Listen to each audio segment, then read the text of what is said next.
Today, I'm going to show you an advanced dinking strategy that you can use to win any dink rally. All the pros are using this strategy so that way they can go on offense off their dinks and come up on top of every single dink exchange they get into. This tip is especially important for those who have low confidence with their backhand dinks. If your forehand is much better than your backhand, this strategy is for you, and this strategy is going to change your game at the kitchen line. This strategy is going to be to use your forehand to your advantage on dead dinks. So everyone has a forehand and a backhand. Usually the forehand side is better. You have more opportunity to speed up off your forehand. You might feel more confident hitting topspin, or you might just be overall more consistent with your forehand. But what if I told you when the ball came to your backhand side, you don't always need to be hitting a backhand. You can always run around your backhand to hit your forehand. In fact, pros are doing that all the time. Nearly every player has a more confident forehand than backhand. So why use your backhand every time just because it comes there? So what I'm gonna do is make sure that anytime I have a dead dink that's coming high and slow to my backhand side, as long as I'm not running off the court, I'm gonna come around it, open up my body so that I can hit a forehand inside out with some topspin, which is gonna be more aggressive than my weak, neutral, flat backhand dink.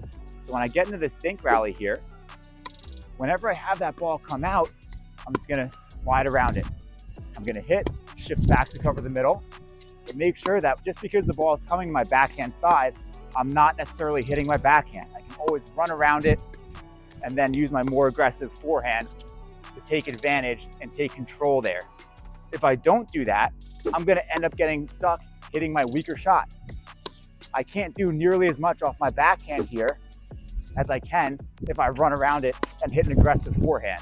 My backhand is much weaker, so I want to use my stronger shot. And if you get a really dead dink and you run around it for your forehand, you don't have to go back cross court.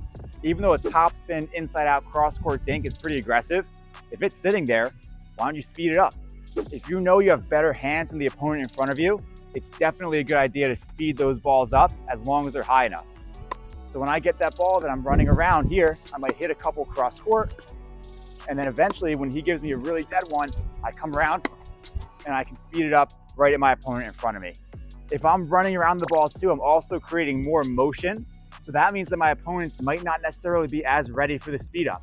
And then when I throw that down the line in addition to my aggressive cross court, my opponents are never gonna know where I'm gonna go, so it freezes them.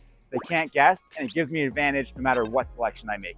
This strategy works on both sides of the court. For most righties, are gonna be more comfortable using it typically on the left side, lefties on the right side, but you can use it on the right side too for righty or the left side for lefty. In this case, my backhand's in the middle of the court.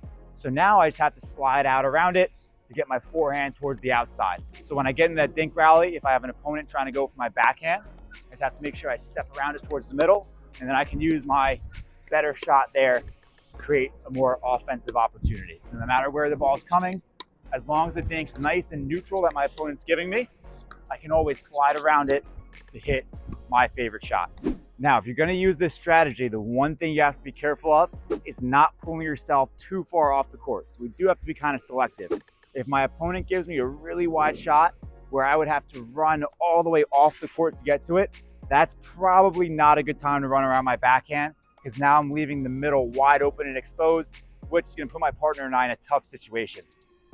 So if my opponent here gives me a really wide dink and I'm off the court, now I can't get back to cover the middle because I was way too far wide, and my partner, who's supposed to be covering the line, has to try to jump in and help me out, leaving the high percentage down the line speed up wide open for our opponents. So there's really no good way to recover from that except for not running all the way off the court in the first place. So if you're gonna go for this strategy, try to keep yourself within the boundaries of the court, right to here on the sideline, so that way you're not taking yourself too far out of position.